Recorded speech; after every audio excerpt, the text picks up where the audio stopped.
છોટાઉદેપુરમાં ભારે વરસાદથી નદી નાળા છલકાયા। ઉપરવાસમાં ભારે વરસાદથી નદીઓમાં નવા નીરની આવક થઈ છે। પાણીની આવક થતા ઓરસંગ નદી બે કાંઠે થઈ।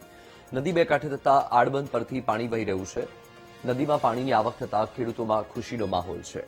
તો દ્રશ્ય તમારી ટીવી સ્ક્રીન પર છોટાઉદેપુરથી સામે આવ્યા છે કે જ્યાં વરસાદી માહોલ બાદ ઓરસંગ નદીમાં નવા નીરની આવક થતા ઓરસંગ નદી બે કાંઠે વહેતી થઈ છે, જેના કારણે છોટાઉદેપુર અને સ્થાનિક લોકોમાં ખુશીનો માહોલ છે, ખેડૂતોમાં ખુશી છે। વધુ માહિતી આપી રહ્યા છે સંવાદદાતા રાજેશ। ઓરસંગ નદી બે કાંઠે જોવા મળી રહી છે। આ ઓરસંગ નદી બે કાંઠે થતા કેટલા ગામના લોકોને ફાયદો થશે? અત્યારે ત્યાં વર્તમાન વરસાદની પરિસ્થિતિ શું? જી વત્સલ, વાત કરવામાં આવે તો છોટાઉદેપુર જિલ્લામાં સામાન્ય વરસાદ વરસ્યો છે। આજે રાત્રે ઉપરવાસમાં એટલે કે મધ્યપ્રદેશમાં ભારે વરસાદને લઈને ઓરસંગ બે કાંઠે વહેતી થઈ છે।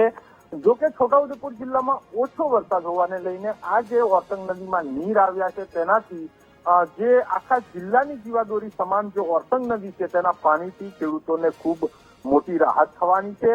અને જે સિંચાઈનું પાણી છે જેને લઈને કુવાના બોરના સ્તર ઊંચા આવતા જે ખેડૂતો છે તેમાં સિંચાઈના પાણી મળી રહે છે।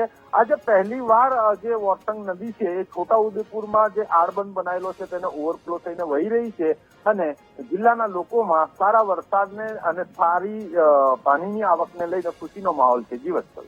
જી બિલકુલ, માહિતી બદલ આભાર રાજેશ।